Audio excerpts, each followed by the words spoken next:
Elizabeth Lehman. It's 8:20 a.m. on April 4th, and I'm doing the nasotracheal suction video. Hi, Mr. Smith. My name's Elizabeth, and I'm going to be your nursing student today. How are you doing today? Can you identify your name and date of birth for me? Good. So the doctor ordered that we do a suctioning on you. Can you tell me if you're having troubles breathing? All right, so I did his vital signs, and his respirations and O2 stat were abnormal enough that we're going to go ahead and do a suctioning. Before that, though, I'm going to listen to his lung sounds. I would listen to 3 on the front, 2 on each side, and 8 on the back through a full inspiration and expiration.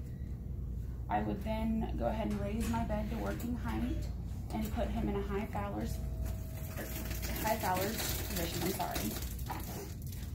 At this point, I would go ahead and don on non-sterile clean gloves to test the suctioning.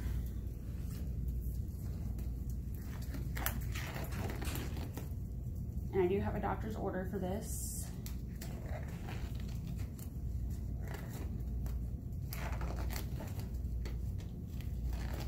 So whenever I test the suctioning, I would want it to be between 80 and 120 whenever I put my finger over it, which it is, so that's good. My tube that collects it, as well as the suctioning tube, has been changed within the last 24 hours, so I don't have to worry about that. He's on oxygen, so before I do my sterile technique, I would go ahead and raise up his oxygen to over-oxygenate him. I'm then going to place a bath towel over him in case anything spills. I have my supplies here for my sterile technique. My sterile package is it's up to date, and it's not been damaged or water stained. My sterile water that I have has been used or has not been used within 24 hours. And then I have my sterile gloves, which have also not been used or anything, and they don't have any water stains, and they're up to date. So I'm gonna first start by opening my sterile water and lipping it. And I would not put the cap back on. I'm then gonna go ahead and open my sterile suctioning kit.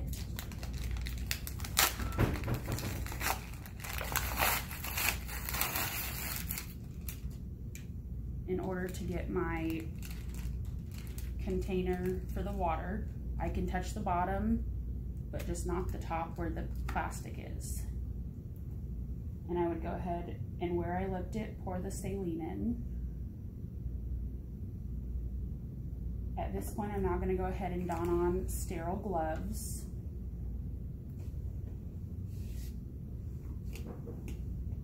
Once I'm done with this, I'm going to move this off of my sterile space to make sure I don't break sterility. I've performed hand hygiene, and I'm going to go ahead and start the sterile gloving process.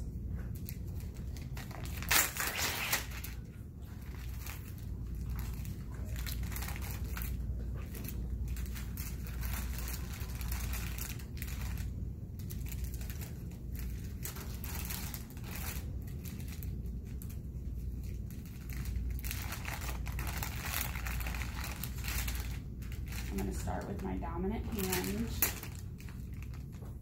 That would not happen.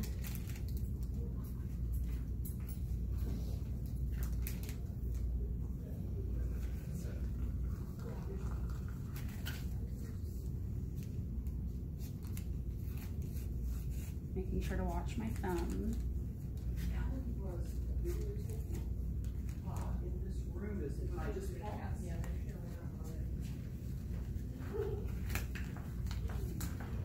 And at this point, I would want to keep my hands above my waist. And I'm going to go ahead and get rid of that. And at this point, I'm now ready to do my suctioning. So this is sterile, so I can touch it.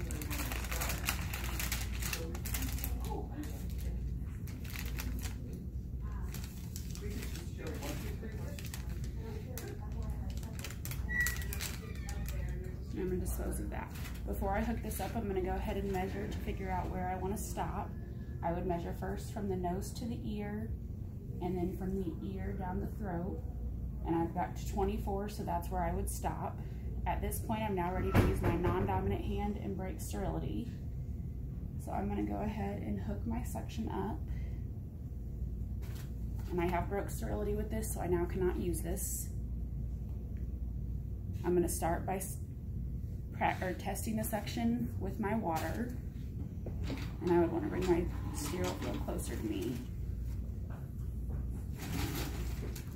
So I'm going to start by lubricating and testing my suction, and that works well. So now I'm going to remember that I went to 24. I'm going to hold on to this to remove his oxygen. I'm then going to feed it down his nose to 24. There's probably going to be some coughing and gagging, and I would not have my thumb over this. At that point, I would want to go ahead and twirl and do suctioning. No longer than 5 to 10 seconds. And then after that, I would wait about 30 seconds while I clean out my tube, give them about a 30-second break.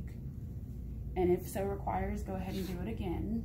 Again, only to 24, and keeping my thumb off of the hole. And once to 24, doing suctioning on the way out, making sure to twirl and not letting this hit him. You can do it up to 5 minutes, but for this video, we're only gonna do 2. So at this point, I would now go ahead and roll this and remove it and dispose of it in my trash can. I don't have to be sterile anymore. I did go ahead and clean this out with sterile water, so I'm okay to hook it back up as long as it has been changed within 24 hours. And I can remove my sterile gloves to do the rest of him, or to clean him the rest of the way up.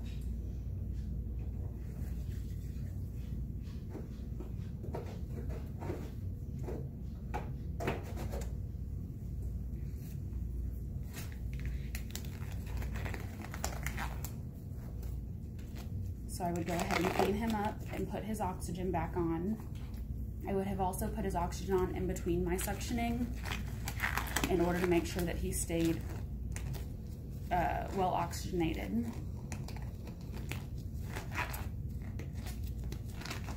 So his oxygen is back on.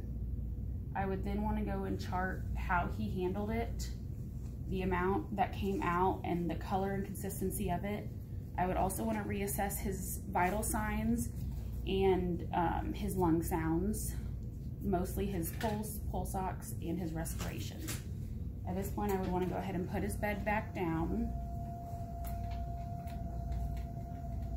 and lower his head to where he wants to be comfortable. And at that point, I would go ahead and clean up my workstation and document, like I said, how he handled it, what I reassessed on him, and the amount of sputum that came out, as well as the color and consistency of it. Thank you.